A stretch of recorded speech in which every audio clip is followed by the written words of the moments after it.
3 horas después del entierro de mi esposa, mi hijo y yo estábamos vaciando su piso en el barrio de Argüelles, en el distrito de Moncloa, cuando un papel de color crema cayó al suelo. Aunque muchos confunden esta zona con el vecino Chamberí por la cercanía, Elena siempre corregía con orgullo. Vivimos a un paso de la Rosaleda, Juan, esto es Moncloa. La cara de mi hijo se puso pálida, de un tono ceniza que contrastaba con su habitual bronceado de ejecutivo de Pozuelo. Sus manos temblaban mientras decía: esto no vale nada, y lo tiró directamente al cubo de la basura, escondiéndolo bajo los restos de un yogur a medio terminar. Yo, que he pasado décadas enseñando a mis alumnos de instituto a leer entre líneas en los libros de historia, supe que aquel gesto era demasiado brusco para ser casual. Recogí el papel cuando él se distrajo con una llamada y me fui al banco. El director de la sucursal, un hombre que nos conocía desde hacía 20 años, me miró a los ojos con una mezcla de lástima-horror y me dijo: Juan, tienes que llamar a la policía ahora mismo. Fue en ese momento cuando descubrí la verdad sobre mi hijo. Y me iba a encargar de que pagara por cada mentira. Hola a todos los que habéis llegado hasta aquí. Antes de contaros lo que me enseñó el director del banco, me gustaría que reflexionáramos juntos. ¿Desde dónde me estáis leyendo? ¿Y creéis que siempre se debe confiar en la familia cuando hay una herencia de por medio? Ese papel sin valor escondía más de 3 millones de euros y 7 años de un engaño sistemático que me hiela la sangre. Mi hijo tiró a la basura el documento más importante del piso de mi difunta esposa a las 2:30 de una tarde de sábado, apenas 3 horas después de haberla enterrado en el cementerio de la Almudena. El funeral había sido íntimo, solo 23 personas, incluyendo al sacerdote y a los sepultureros que esperaron con un silencio profesional a que termináramos de despedirnos bajo el sol plomizo de Madrid. Elena había sobrevivido a casi todos sus amigos, y los pocos que quedaban estaban demasiado achacosos para cruzar la ciudad hasta las ventas.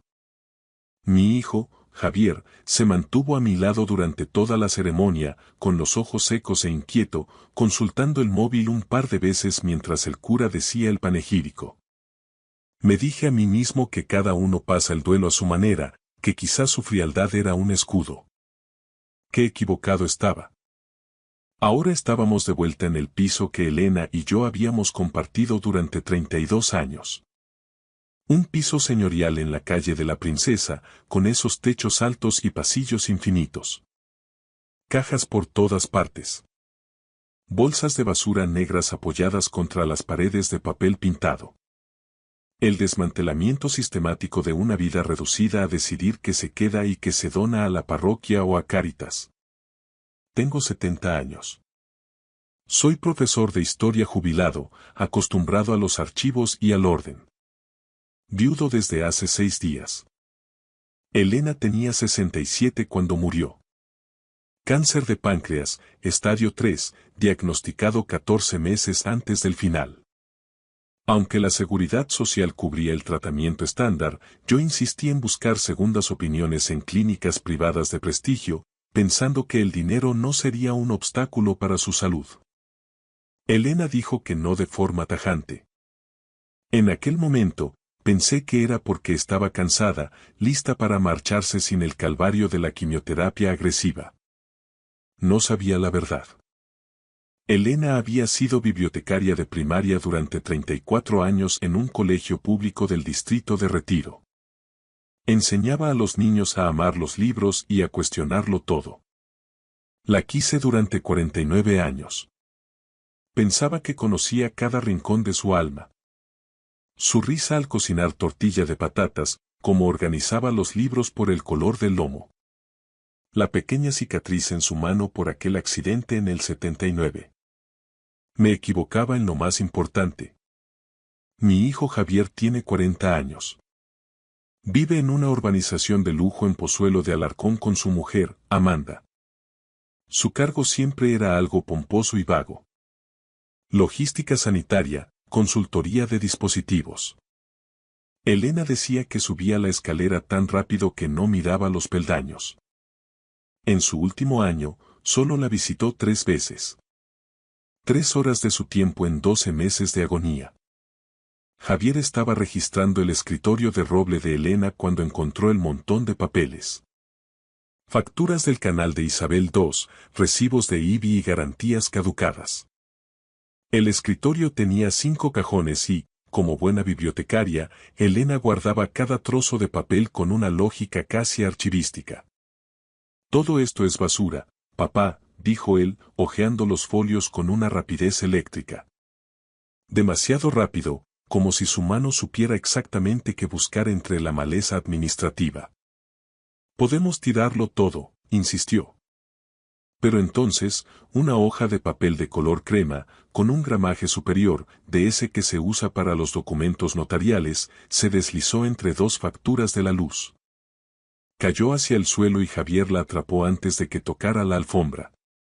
Vi cómo se le tensaba la mandíbula. Sus ojos se abrieron de par en par, un destello de codicia o miedo que intentó camuflar de inmediato tras una máscara de indiferencia. Su mano se cerró sobre el papel con tanta fuerza que lo oí arrugarse. ¿Qué es? Pregunté, sintiendo un escalofrío. Nada, respondió al instante, caminando ya hacia la cocina. Solo un extracto bancario viejo de una cuenta que mamá cerró hace 1000 años. Ya sabes cómo acumulaba cosas sin sentido. Déjame ver, Javier. Quizás sea algo de la pensión. Papá, de verdad, no pierdas el tiempo. Tenemos cosas urgentes.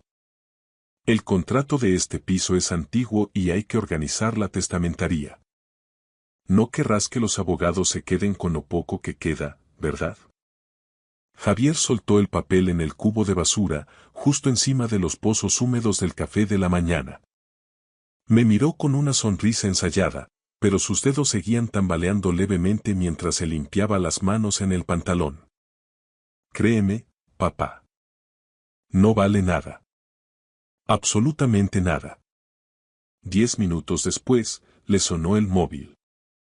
Javier no colgó de inmediato, se quedó mirando la pantalla con una fijeza extraña antes de salir al pasillo para coger la llamada. Su voz bajó hasta convertirse en un murmullo sibilante que rebotaba en las paredes del pasillo, un tono que no alcancé a distinguir pero que destilaba urgencia. Cuando volvió, ya se estaba ajustando su chaqueta de barber, esa prenda cara que Amanda le había regalado las navidades pasadas para que pareciera alguien de peso en las reuniones de Pozuelo. Amanda me necesita en casa, soltó sin mirarme a los ojos. Lucía tiene una presentación de un proyecto en el colegio el lunes por la mañana. Ya sabes cómo son en estos centros bilingües, les exigen el máximo. Tengo que ayudarla a prepararlo. Era sábado por la tarde. Faltaban casi 48 horas para el lunes. En mis tiempos de profesor, ningún padre cancelaba el duelo de una madre por una cartulina escolar. ¿Te vas ya, Javier? Pregunté, sintiendo un vacío repentino. Ni siquiera hemos terminado de vaciar los armarios del dormitorio. Queda toda la ropa de tu madre. Volveré el próximo fin de semana, papá. Lo prometo. No te agobies, descansa. Ya estaba en el umbral, con las llaves de casa tintineando en su mano derecha. Antes de cerrar, se detuvo un segundo. Eso sí, por favor, no tires nada que parezca importante sin consultarme antes, ¿vale? Sabes que mamá era muy particular.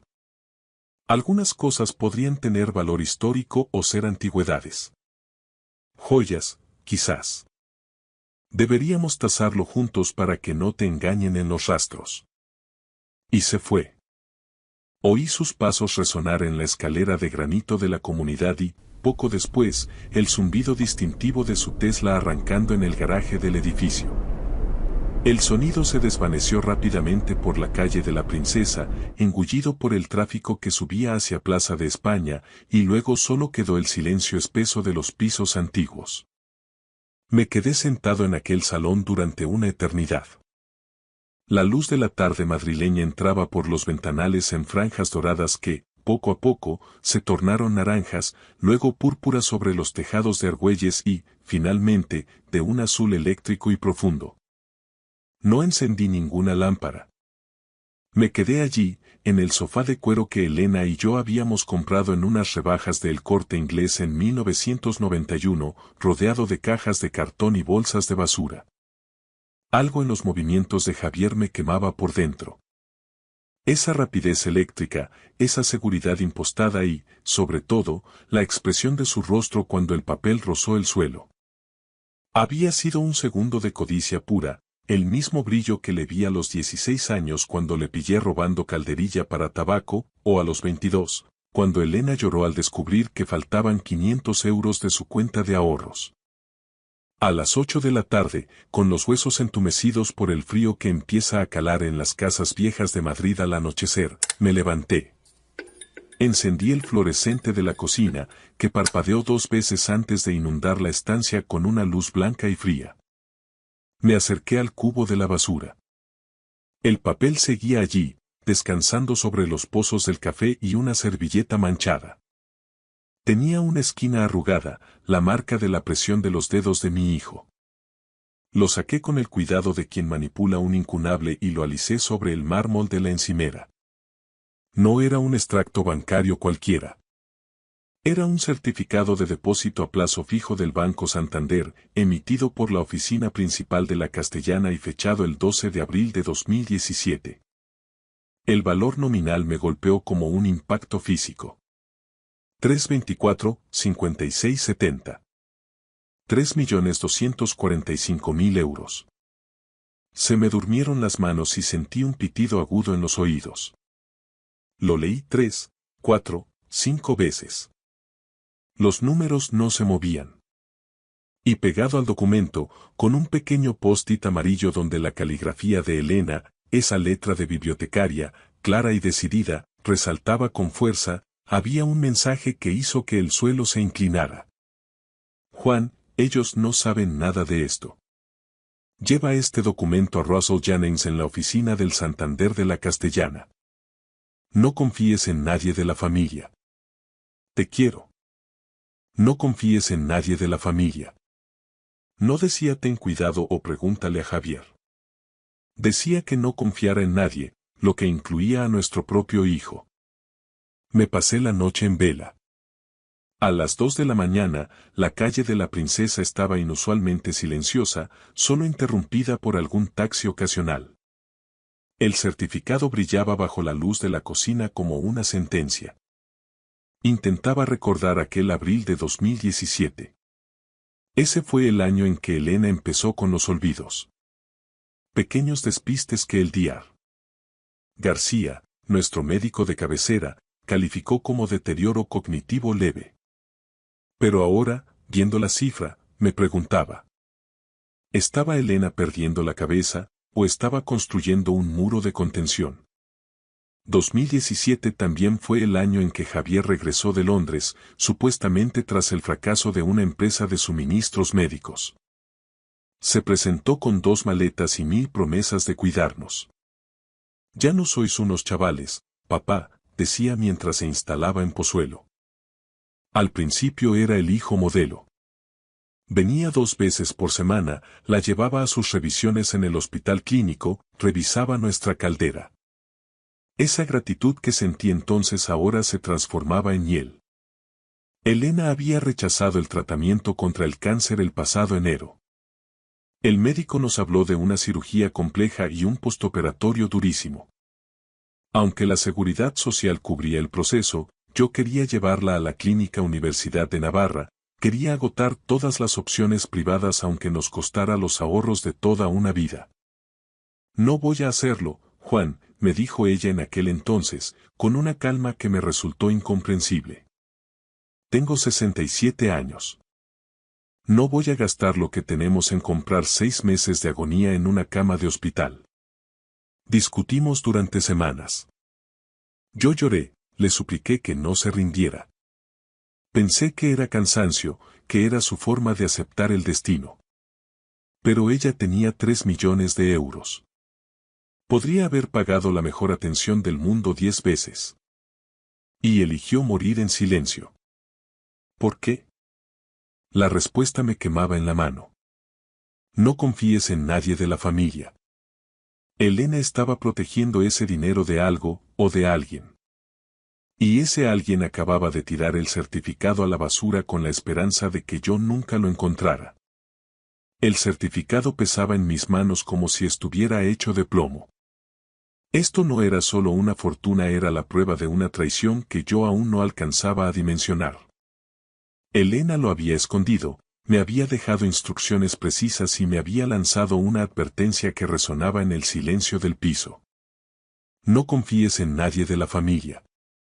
Mi hijo, que había tirado este documento a la basura con una indiferencia fingida, era el centro de esa advertencia. Quizá por eso le temblaban las manos al tocar el papel crema. Miré el reloj de pared del salón. Las 2:43 de la madrugada. El banco no abriría hasta dentro de 5 horas, pero yo sabía que no dormiría. El lunes por la mañana, a primera hora, iría a la sucursal principal del Santander en el Paseo de la Castellana, ese edificio imponente que parece vigilar el centro financiero de Madrid. Buscaría a ese tal Russell Jennings y empezaría a obtener respuestas a preguntas que ni siquiera sabía que tenía que formular. Pero primero, necesitaba un escondite. Javier ya lo había encontrado una vez en el escritorio. Si volvía, y mi instinto me decía que lo haría, registraría cada rincón. La forma en que se marchó, apresurado y dándome instrucciones de no tirar nada, era la señal de que planeaba un regreso metódico. Me levanté y recorrí el pasillo con el certificado pegado al pecho. ¿Dónde escondes 3 millones de euros en un piso lleno de recuerdos? Entonces la vi. La biblioteca de Elena. Aquella estantería de madera maciza, organizada meticulosamente por el color de los lomos, un código que solo ella y yo entendíamos. Allí, en el tercer estante, entre 2 tomos pesados de una enciclopedia histórica, estaba su ejemplar desgastado de Moby Dick, una edición de 1976 con las esquinas rosadas. Lo saqué. Las páginas exhalaban ese aroma a vainilla y papel viejo que tanto le gustaba a ella. Lo abrí por una de sus partes más densas y deslicé con cuidado el certificado entre la página 401 y la 402. Me aseguré de que fuera entre 2 hojas físicas distintas, no en el mismo folio, para que el papel crema quedara perfectamente oculto en el corazón del libro. Una historia sobre la obsesión y la venganza para guardar el secreto de una traición. Devolví el libro a su sitio. Javier nunca había sido un lector para él, los libros eran solo objetos que acumulaban polvo. Estaba a punto de apagar la luz de la cocina cuando los oí. Pasos en el portal. Pesados, deliberados, subiendo por la escalera de granito.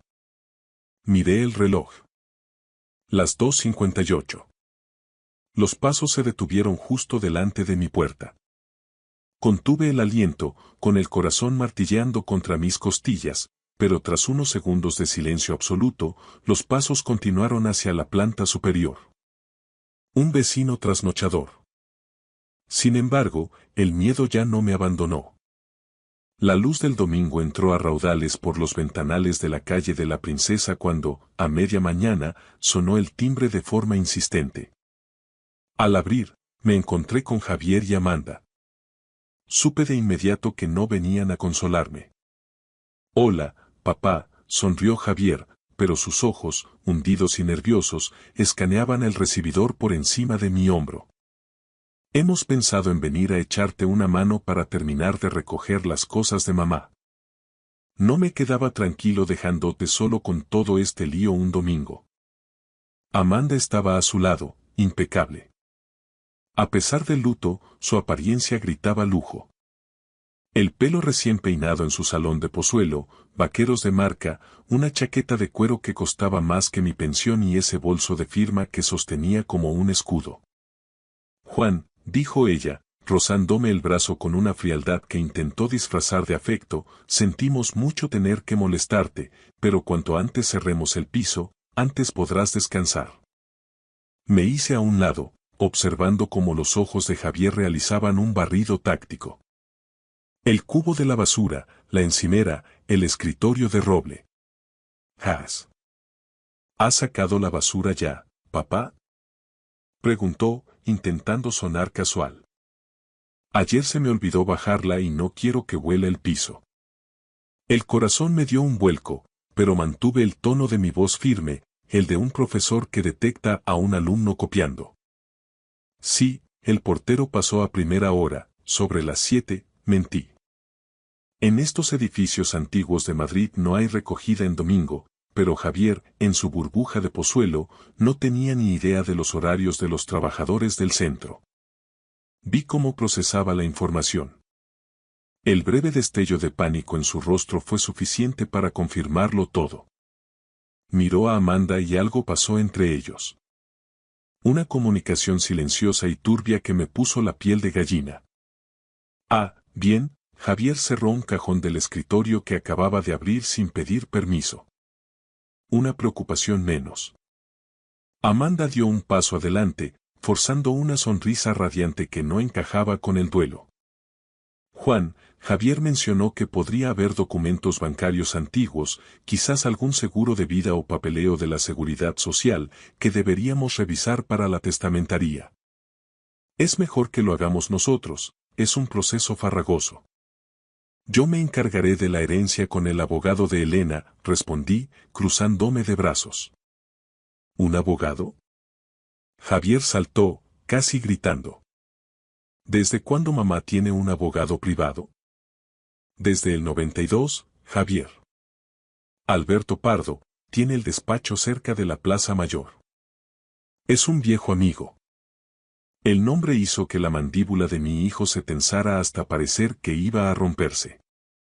Lo que siguió fueron las 2 horas más asfixiantes de mi vida.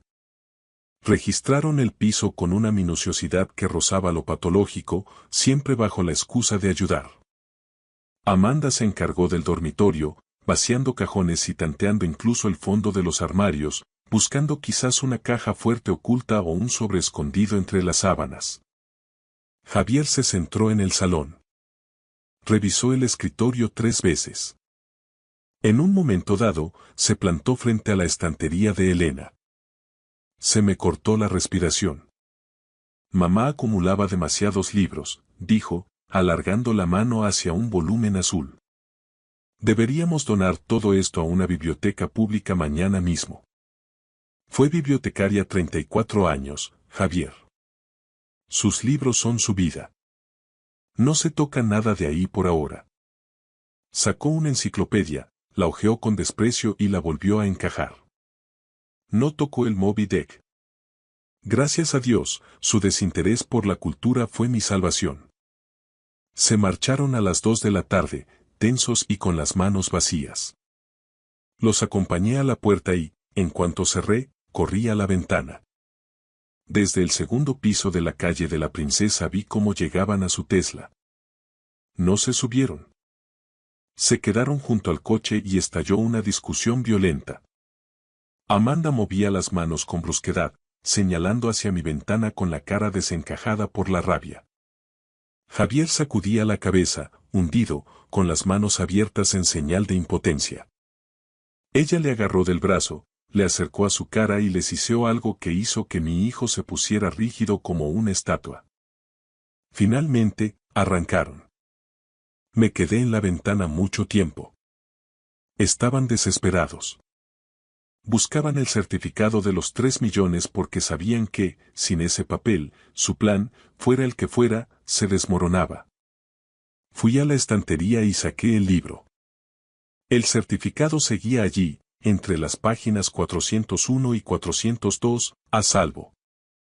Mañana iría a la Castellana. Necesitaba entender por qué Elena prefirió morir antes que tocar ese dinero. ¿Qué había hecho nuestro hijo para que su propia madre le tuviera más miedo que a la muerte?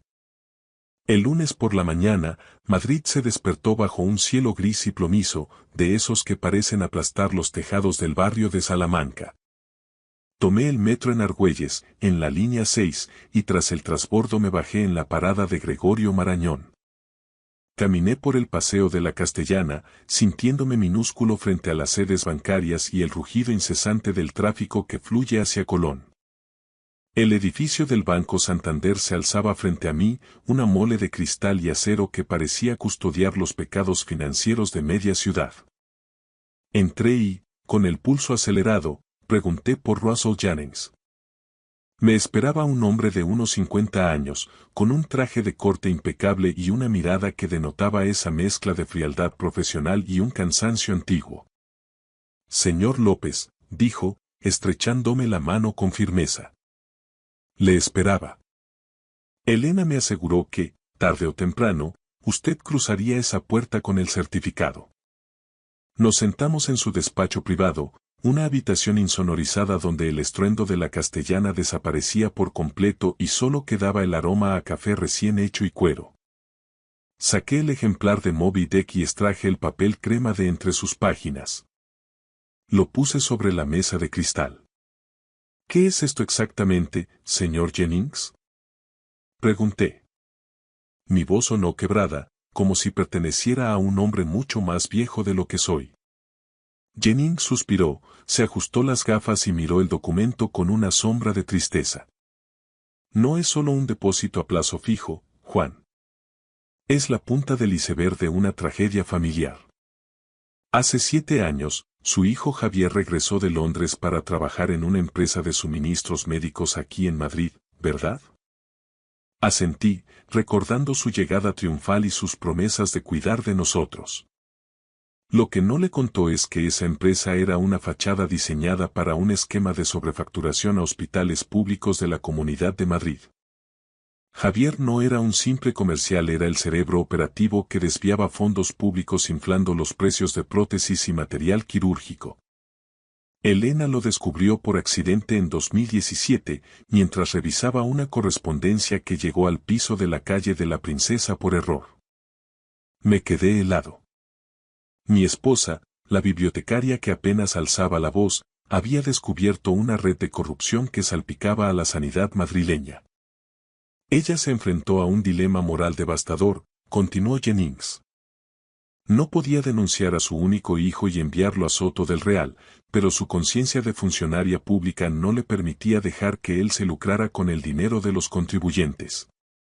Así que le impuso un pacto de silencio absoluto. Un chantaje piadoso. Javier debía transferir cada euro de sus beneficios ilegales a esta cuenta controlada por ella. Elena quería custodiar ese dinero para devolverlo de forma anónima o para tener una red de seguridad si la justicia acababa llamando a su puerta.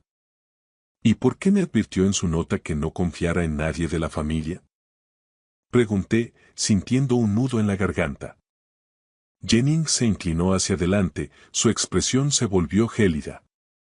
Porque Javier no se detuvo, Juan. Él pensó que, con Elena enferma, el rastro del dinero moriría con ella. Pero hay algo mucho más cruel. Mire la segunda página del extracto que tengo en mi terminal. El director giró la pantalla hacia mí. Mis ojos se fijaron en una serie de transferencias realizadas en los últimos 14 meses. Javier no solo había desviado dinero de su empresa mientras Elena agonizaba en su cama, él había estado vaciando sistemáticamente vuestra cuenta de ahorros compartida, la que ambos habíais alimentado durante 40 años para vuestra jubilación. Su hijo ha estado falsificando la firma de Elena aprovechando su debilidad, sentenció Jennings con una voz que cortaba como un bisturí. Ha usado los ahorros de toda su vida para mantener el nivel de vida en Pozuelo de Alarcón y pagar las cuotas del Tesla. Juan, tiene que entenderlo. Si no actúa ahora mismo, Javier no solo intentará recuperar esos 3 millones del depósito, sino que le dejará a usted en la calle, sin un solo euro en su cuenta bancaria. Tiene que llamar a la policía antes de que él se dé cuenta de que usted sabe la verdad. Salí del banco con el corazón martilleando contra las costillas, sintiendo que el aire de la Castellana era demasiado denso para mis pulmones. No llamé a la policía desde allí.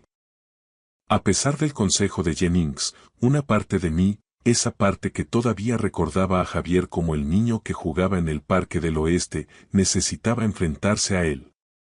Necesitaba mirar a los ojos al hombre que había ayudado a criar y preguntarle cómo había sido capaz de robarle a su madre mientras ella se apagaba en una cama de hospital. Regresé al piso de la calle de la Princesa. Me senté en el salón, en penumbra, y esperé. Sabía que el hambre de ese dinero lo traería de vuelta. A las 6 de la tarde, el sonido metálico de la llave girando en la cerradura rompió el silencio. Javier entró solo esta vez. Ya no había rastro de la falsa amabilidad del domingo ni de la preocupación filial. Su rostro estaba congestionado, con las venas del cuello marcadas y los ojos inyectados en sangre. ¿Dónde está, papá? Espetó sin siquiera cerrar la puerta. El papel. Sé que no lo tiraste. He hablado con el portero de la finca y me ha dicho que el camión no pasa los domingos. Me has mentido. Me serví un vaso de agua en la cocina con las manos sorprendentemente firmes. El miedo se había convertido en una resolución fría. Está a buen recaudo, Javier. He pasado la mañana con Russell Jennings en la Castellana. Se detuvo en seco en mitad del pasillo. El color desapareció de su rostro, dejando una palidez grisácea bajo el bronceado artificial de Pozuelo. ¿Qué te ha dicho ese viejo? No le creas, papá. Es un resentido que siempre envidió el éxito de nuestra familia, me tiene manía porque. Me ha enseñado las firmas, Javier, le corté, alzando la voz por primera vez. Las firmas falsificadas en nuestra cuenta de ahorros, la de toda nuestra vida. He visto las transferencias de la red de suministros. Lo sé todo. Lo del hospital clínico, lo de las facturas infladas. Todo. Javier dio un paso hacia mí, cerrando los puños. Por un momento, vi en sus ojos un destello de violencia pura, un animal acorralado que ya no reconocía a su padre. Ese dinero es mío por derecho, siseó con una voz que no parecía suya. Yo me arriesgué. Yo hice el trabajo sucio en esos despachos mientras tú leías libros de historia. Mamá solo era una vieja paranoica que se interponía en mi camino. Se negó a tratarse el cáncer solo para castigarme, para que yo no pudiera tocar los fondos mientras ella estuviera viva. Se murió por puro despecho, para joderme la vida. Esa frase fue como un puñal. Mi hijo creía que el sacrificio de Elena, su dolor silencioso y su renuncia a una oportunidad de vivir, eran simplemente una maniobra financiera contra él. No entendía que su madre había entregado su último aliento para no tener que denunciarlo. No, Javier, dije con una calma gélida. Se murió porque sabía que si usaba ese dinero en médicos privados, la justicia empezaría a tirar del hilo y tú acabarías en prisión. Usó su agonía para comprarte tiempo, esperando un arrepentimiento que nunca llegó.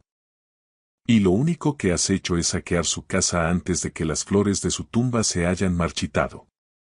Saqué el móvil del bolsillo. Ya había marcado el 091. He hablado con la UDEF, Unidad de Delincuencia Económica y Fiscal. Una patrulla de la Policía Nacional está doblando la esquina de Plaza de España ahora mismo. Javier soltó una carcajada histérica, un sonido seco y roto. ¿Vas a entregar a tu propio hijo? ¿A tu única sangre? ¿Y qué pasará con Lucía? ¿Quieres que tu nieta vea a su padre en los telediarios saliendo de un juzgado? Lucía merece un abuelo que le enseñe lo que es la integridad, ya que su padre ha decidido ser un criminal, respondí. Oí las sirenas a lo lejos, el eco de los servicios de emergencia rebotando en los edificios de la calle de la Princesa. Javier, cegado por el pánico, corrió hacia la puerta, pero en su desesperación tropezó con una de las cajas de libros de Elena que aún bloqueaban el pasillo. Cayó al suelo de forma estrepitosa y de la caja se desparramaron decenas de ejemplares. Irónicamente, quedó atrapado en el suelo, rodeado por los libros de la mujer a la que había traicionado. La policía llegó 5 minutos después. Lo levantaron del suelo y le pusieron las esposas mientras los vecinos, atraídos por las luces azules, se asomaban a los balcones con esa curiosidad amarga de Madrid. Javier me miró una última vez antes de que se lo llevaran. No vi arrepentimiento en sus ojos, solo odio. Cerré la puerta y, por primera vez en 6 días, Lloré. Lloré por Elena, por mi nieta y por el hijo que acababa de perder para siempre. Pero sabía que, entre las páginas de Moby Dick, la verdad por fin había encontrado su puerto. 2 meses después de aquel sábado que lo cambió todo, me encontré de nuevo sentado en una terraza frente al Parque del Retiro, viendo cómo las hojas de los castaños se teñían de ese ocre tan propio del otoño madrileño. Javier seguía en prisión provisional en el centro penitenciario de Soto del Real. El juez de instrucción había denegado la libertad bajo fianza debido al riesgo de destrucción de pruebas y a la gravedad de los delitos contra la hacienda pública y el patrimonio. Su abogado intentó argumentar que Elena no estaba en sus cabales o que sufría demencia senil cuando organizó aquel depósito, pero el testimonio técnico de Russell Jennings y los registros digitales del Santander fueron demoledores. Lo que más me duele hoy no es la pérdida de la fortuna, ni siquiera el silencio sepulcral que ahora habita en nuestro piso de la calle de la Princesa. Es el peso insoportable de la verdad sobre los últimos meses de mi esposa. Ella sacrificó su propia oportunidad de vivir. Rechazó tratamientos en clínicas privadas que podrían haberle dado años de vida solo para preservar la integridad de ese dinero, que era la prueba irrefutable de los crímenes de nuestro hijo. Elena murió con un dolor físico atroz, fingiendo un deterioro cognitivo para que Javier no sospechara que ella custodiaba el arma de su propia caída. Murió sola en su secreto, protegiendo mi vejez de la ruina y protegiendo a la sanidad pública de un hombre que no conocía los escrúpulos. Esa es la carga de gratitud y culpa que llevaré conmigo hasta el día que me reúna con ella. He llegado a la conclusión de que hay traiciones tan abismales que el perdón humano se vuelve una tarea imposible. Ese juicio tendré que dejárselo a Dios, con su sabiduría perfecta. Pero aquí, en Madrid, en la tierra que ella tanto amó, yo he elegido la justicia. Por eso, he decidido que esos 3 millones de euros no se quedarán acumulando intereses en una cuenta olvidada. He constituido la Fundación Elena López, con sede en el distrito de Retiro, dedicada íntegramente a combatir el abuso financiero y el maltrato silencioso hacia nuestros mayores. Quiero que el sacrificio de Elena se transforme en un escudo para otros. No quiero que ningún otro jubilado en España se sienta vulnerable en su propia casa, despojado de su dignidad por las personas en las que más debería confiar. Al compartir esto, os pregunto con el corazón en la mano. ¿Habéis notado señales extrañas en vuestro entorno? ¿Sabéis realmente quién gestiona las cuentas de vuestros padres o abuelos? Si estuvierais en mi lugar, ¿habríais tenido el valor de denunciar a vuestra propia sangre para honrar la memoria de quien os dio todo? La verdad importa, especialmente cuando duele y desgarra. La historia de Elena es un recordatorio de que el amor a veces se manifiesta de formas terribles y heroicas. Os agradezco que me hayáis acompañado en este doloroso camino de reconstrucción. La próxima vez que vayáis a tirar un papel a la basura, miradlo 2 veces. Podría ser el último regalo de alguien que os ama más que a su propia vida. Gracias por escuchar mi historia hasta el final. Si resonó contigo, dale like, escribe en los comentarios qué fue lo que más te tocó y no olvides decir de dónde eres. Suscríbete al canal, vienen muchas más historias.